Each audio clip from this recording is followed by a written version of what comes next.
Alright everyone, welcome back to some more of The Great Ace Attorney 2. We finally got the verdict we deserved, or should I say the verdict Ray Membami deserves, and got her acquitted with innocence, so that's good to know. So we're going to continue on from there, guys, and see how this story flows. So with that said, I hope you all continue to enjoy watching. Now let's do this. Alright guys, we are back. I still remember the first time I ever met him. He was in a prison cell in London. What an extraordinary conundrum it was that the unwitting student from Japan found himself embroiled in. But after Naruhodo-san's skillful defense at the Old Bailey, Sasaki-san was free to return to Japan. And now he seems to have earned himself a great fame as an author. I'm stunned. That's truly an impressive disguise. Even I had no idea, and I'm the chief inspector at the police bureau who came up with Mr. Turtle, no less. I'm not sure you should be admitting to that, Inspector. Amazing. You're a woman of many faces, I see. Just two, really, and this was a once-in-a-lifetime event, I hope. Oh, I'm not a patch on you, though.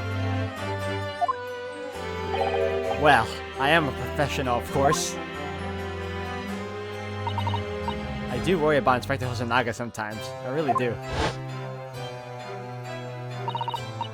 9 months ago, when he appeared here at the Supreme Court to testify, he was undercover, disguised as the head waiter of a restaurant. And then on the steamship to Great Britain, of course, disguised as a sailor to keep us safe on the journey. Though that didn't help you, did it, Kazuma-sama? From my perspective, I have to admit that I have mixed feelings about all this. I mean, now the truth has been lost forever. What do you mean? I'm talking about the murder that the English woman committed at the end of last year. Ah, yes, it was an English doctor she killed, as I understand it. Dr. John H. Wilson, yes, the man I invited to Japan personally. The mystery is, why did she kill him? And now that the culprit herself is dead, we'll probably never know the answer. On the voyage to Great Britain, we had a most unexpected encounter. With Mr. Herlock Sholmes, the great detective, I mean. Yes, I remember Mr. Sholmes well, of course. Ah, my arch-nemesis. How lightly you utter his name. Well, according to the stories published about him in the Adventures of Herlock Sholmes, the detective once had a partner who helped him solve crimes, a best friend. And that man was an exceptional doctor of medicine by the name of John H. Wilson. What? Dr. Wilson?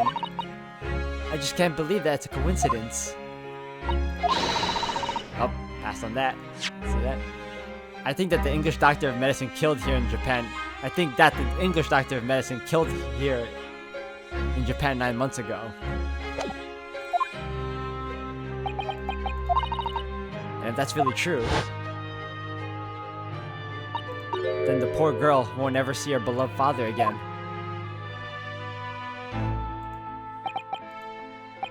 As you know, I traveled to Great Britain once myself to study. It was around the time you were born. Yes, grandmother told me about it. On returning to Japan, I took up my professorship at the Imperial Yume University, but I also served another role, as an advisor to the government on diplomatic affairs. Yes, I was aware of that as well. In that case, I'm sure you understand that there are some confidential matters I cannot divulge to you. Could you just tell me one thing?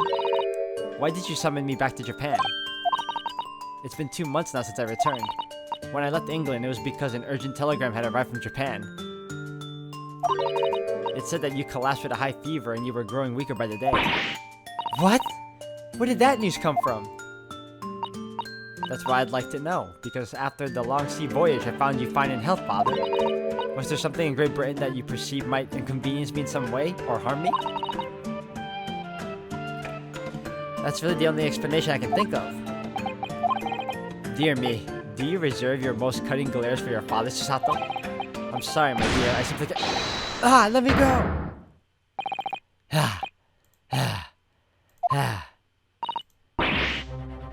Many memo-san. So, one throw wasn't enough for you. I've got one last thing to say before they take me away, Professor.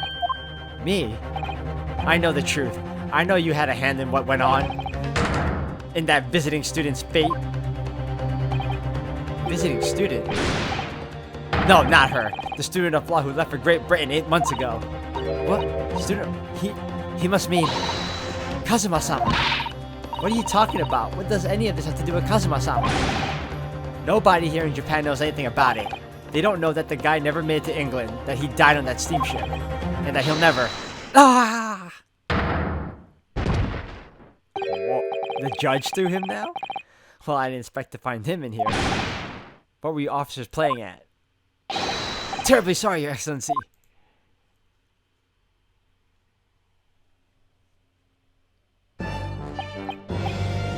I was coming to tell you that the rickshaw has arrived, Yujin, and it's a good job I came by.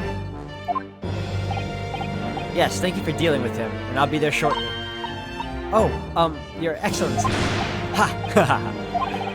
The trial's over. I'm not Your Excellency anymore. Merely your father's friend, Seishiro Jikoku. And may I say that since I saw you last, you seem to have taken on a more dashing appearance, Susato. Did you know all along? From the start of the trial? A judge sees everything, Susato.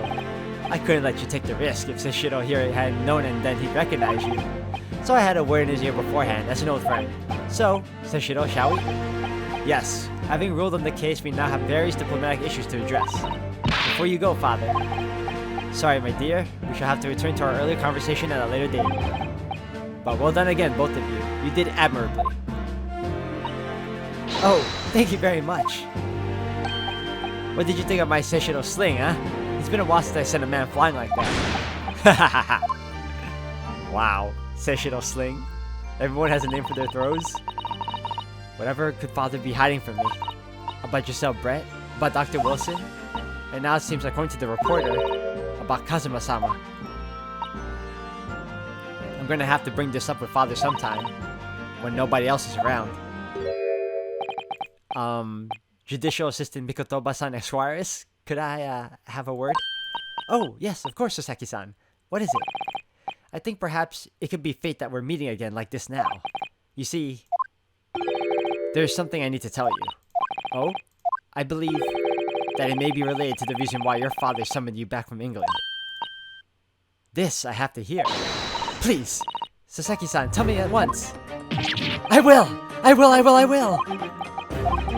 As you know, my time in England was terrible. Cursed, I have no doubt. Such awful things I was embroiled in. Thank goodness locum student Naruhodo-san Esquire stepped in.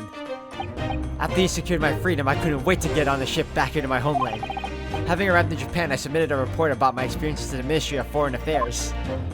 The next thing I knew, I had a visitor. It was your father, Professor Mikotoba. He wanted to ask me all sorts of things about my report. My father? He seemed to be especially taken with a particular part of the report.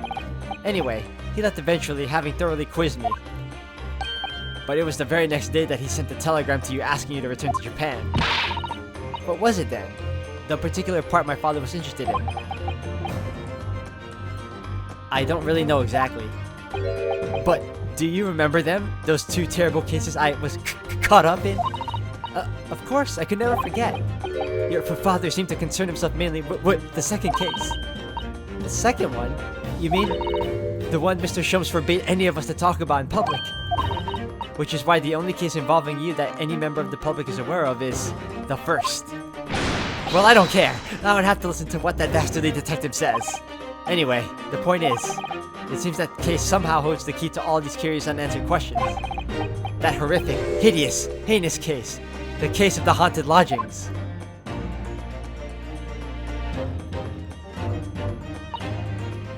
That case somehow caused my father to summon me urgently back to Japan. I thought that whole business was over, but it seems I was wrong.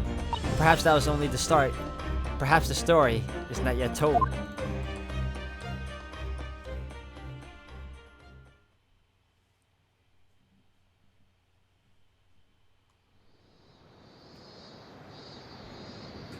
So, the mystery of that English woman's death is solved, thank goodness.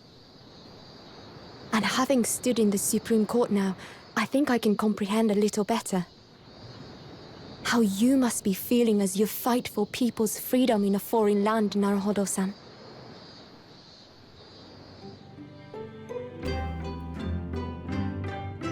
But actually, I'm writing to you today because of another matter. I met Sosek-san and we talked about that second case he was involved in. Father has said nothing to me, but I feel certain of it. That case holds the key to some great unsolved mystery. My notes on the case should still be in the office, tucked away at the back of the shelves on the left. Perhaps you might like to look over them again. Today, for the first time this year, it feels as though summer has arrived. The sky is a brilliant blue. It makes me long to see you again. Yours, Susato.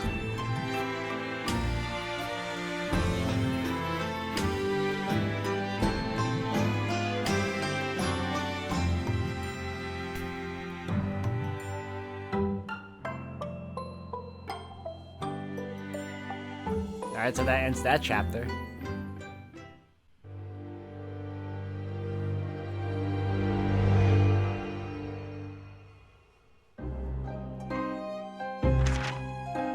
It was a ghastly tale of a winter's night. One of an invisible killer and a crime perpetrated on the pavement along Briar Road. As the victim lay at death's door, the mystery of just who had stabbed the young lady from behind had been resolved. But no sooner had my friend saved that Eastern Exchange student from his harrowing plight than in the dim, flickering shadows of gaslight did a second bizarre crime rend the stillness of that very night. I dare say most can still recall the sensational headlines of the day.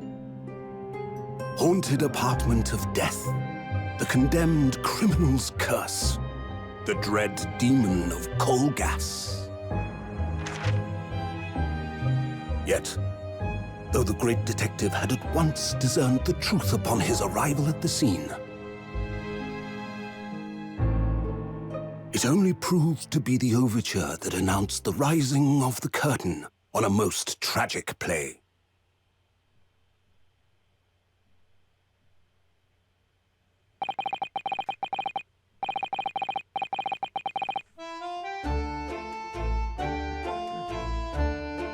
My name is Ryosuke Naruhodo. I'm a fledgling lawyer starting out on my journey. 6 months ago, I arrived as a visiting student of law.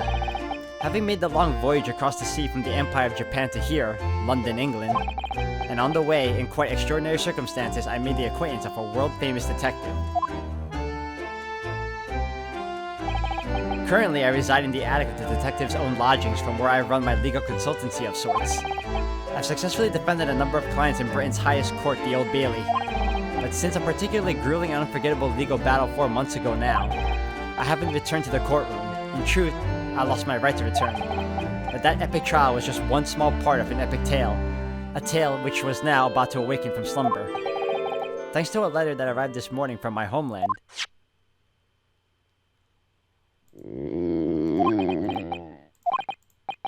What a delicious smell wafting up the stairs. It must be nearly time for breakfast.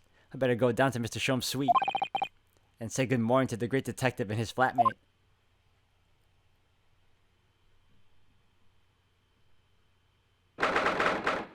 August 30th, 7:28 a.m., Shom's suite. Ah, Runo, good! I was just about to call up to you. The bacon's ready. Good morning, Iris. It smells delicious as usual. Before we eat, though... Shh! Not another word, Mr. Naruhodo. This could be just the abstruse thing for my pre-breakfast stagnation repelling mental stimulation, my dear fellow.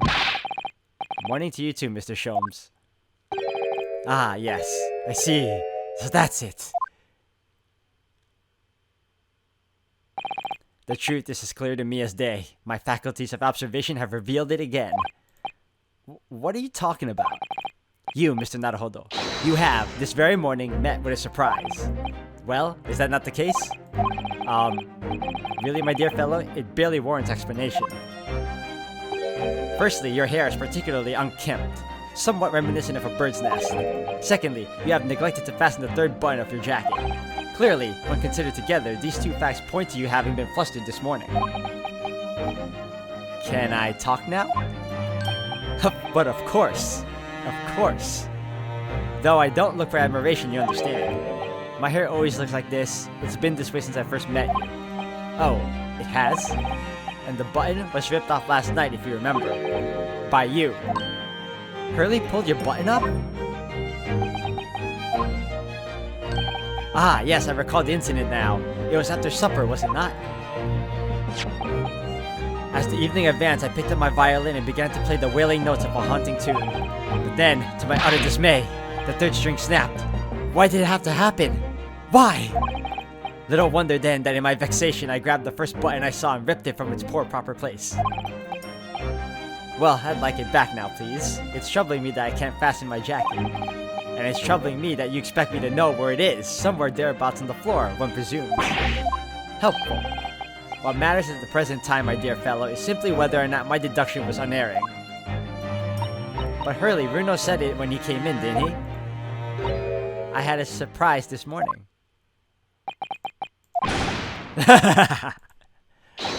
Well, that really is a surprise. Yes, this man is the pride of the British Empire, the famous consulting detective Mr. Sherlock Holmes. There can't be a single person in the world who doesn't know his name. Alright then, enough of this silly conversation. Come and eat this bacon before it goes cold.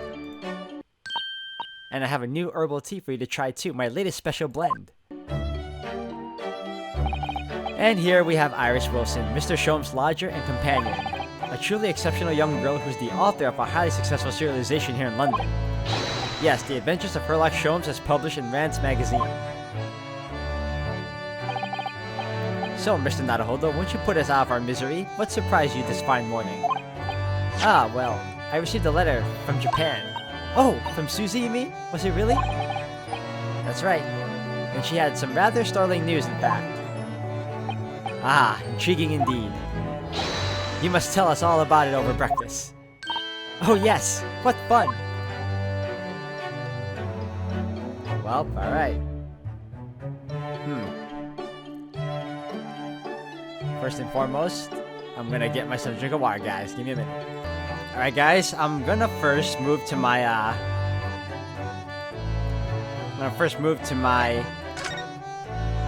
room. Because I want to explore it a bit.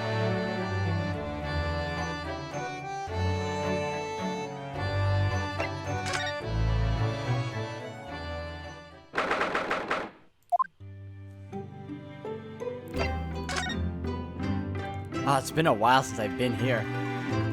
The shovel. The office spade. Now that Sato's gone, the shovelers aren't represented to correct me. Maybe I'll have to do it myself. That's not a spade, Naruhodo-san, it's a shovel. Even he corrects himself. I wonder if that's it. Yeah. Now, at first glance, my desk here might look as though it's in a mess. However, it's not in a mess at all. Everything's exactly where I want it to be. But whenever Susato-san looked at it, she'd put her hands on her hips and say, "Oh dear." Her way of saying that I should make it a more orderly and neat mess. I miss that. You know, we might see her again anyway, so...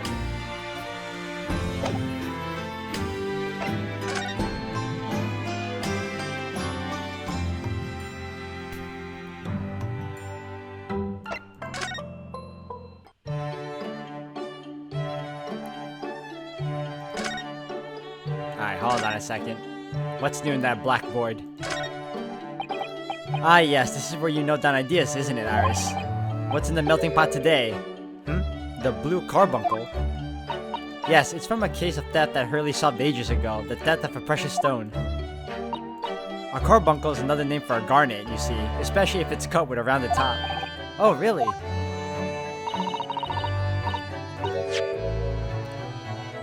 And this garnet was blue, was it? Well, that's the thing. They're usually red. No blue garnets have ever been discovered. Oh. So who knows what that stolen gemstone actually was? That's the real mystery of the case. A proper Sherlock Holmes conundrum, huh? Alright. Let's just converse now. This is the letter that arrived from Japan this morning by international post. Oh, how lovely. Look at Susie's beautiful writing. I wish I could read it. And how is your... the J, man. How is your judicial assistant faring, may I ask? She's very well, thank you. In fact, according to what she's written, she actually appeared as a lawyer at the Japanese Supreme Court and won a case. Ah, really? Oh, isn't she wonderful? A cut above your good self, my dear fellow. I've won cases too, you know. Apparently, Mr. Natsume appeared in the trial as a witness. Natsume. No, I don't recall that name. Of course you do. We helped the man. Twice! You know, in those 2 cases that took place on Briar Road 6 months ago? Ah, the mustache twitchy man with the somewhat feline eyes and the mustache? He didn't have 2 mustaches, really. Yes, who could forget those 2 cases? They made a very deep impression on me. Although I must confess, the details are a little hazy now. A very deep impression they made on you, clearly. So, what was this startling news penned by Mr. Sato? Do you remember the case of the haunted lodgings, Mr. Sholmes?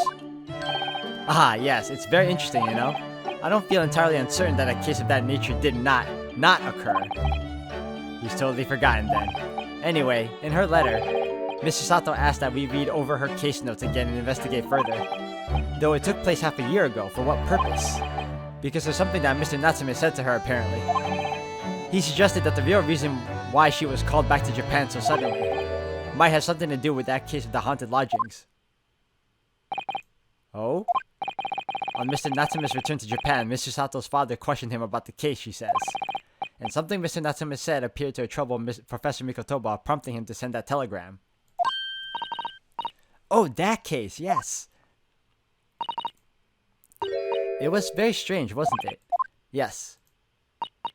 And I had compiled the whole story into a nice, neat manuscript ready for publication, too. But then Hurley here was all funny about it, remember? He was very mean.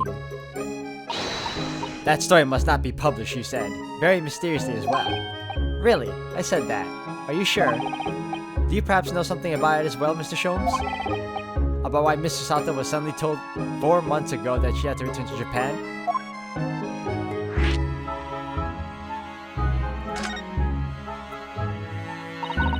It's been 4 months now since we waved Susie off at Dover. It was such a shock, wasn't it? The way she just suddenly announced that she had to go back to Japan? Indeed it was, due to a telegram she received from her homeland, I believe.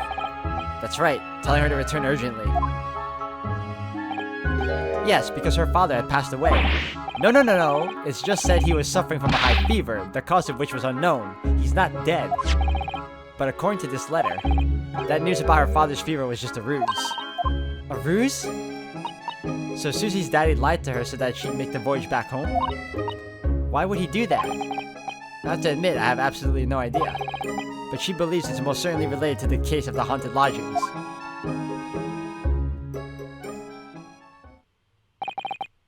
Summoning her back to Japan so suddenly like that, I wonder what Mr. Sato's father is hiding. Hurley, do you know what it's all about? Oh, he's ready. Ah, well, who can say? What? But you said... Please, I have engagements, my dear fellow. My calendar is quite surprisingly full today.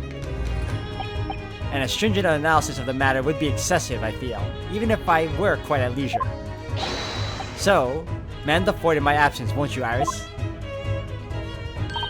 I will, Hurley, don't worry. See you later.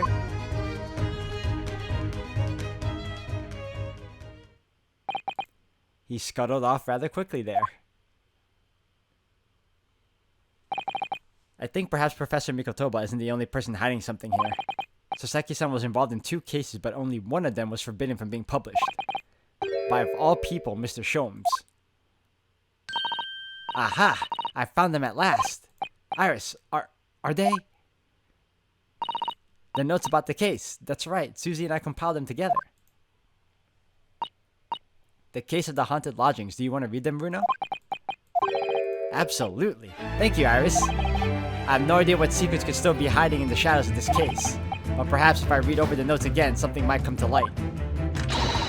That's the spirit.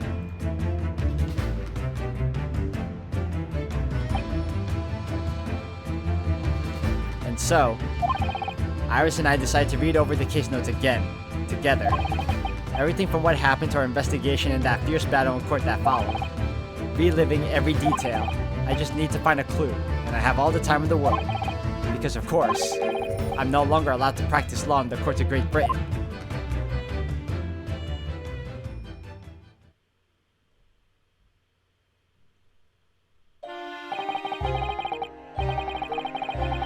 It was 6 months ago, a mysterious incident that unfolded on the wintry streets of London. A young woman was found lying on the snowy pavement on Briar Road with a knife in her back. Fortunately, her life was spared, but she was unconscious for several days following the incident. The fog was thick and nobody saw her attack her, but by a cruel twist of fate, a visiting Japanese student was walking behind her at the time and was duly arrested. That man was Soseki-san, and the man who effected his arrest was Mr. Sholmes. Believing in our compatriot's innocence, Susato-san and I decided to represent Soseki-san in court. And after a grueling trial of many twists and turns, we finally managed to prove his innocence. Joyful, joyous, jubilant jubilation was the man's reaction after the trial, but this jubilant jubilation was short-lived. We received a telegram from Mr. Sholmes the following morning. The victim of Briar Road stabbing has regained consciousness. Hurry to Bart's at once. So Susato-san and I summoned the handsome and headed immediately to the hospital.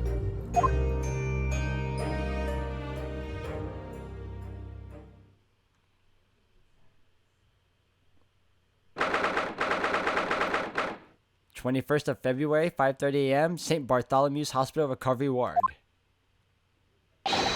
There you are at last. Good morning, Mr. Sholmes. I think not. Oh! You're late. Why on earth took you so long? Your telegram only arrived at 5 o'clock, Mr. Sholmes, and it's a 20-minute ride to the hospital. That's right, and it's 5:30 now. I think we made a very good time. The time is utterly irrelevant. The fact is, I have been waiting for what has felt like an eternity. In point of fact, I myself was awoken at 4 this morning by a telegram boy. And feeling it was somewhat unjust that I alone had been roused at such an hour, I sent one to you. Well, thanks for that. Anyway, you're here now, so the victim is over there. She's only just regained consciousness.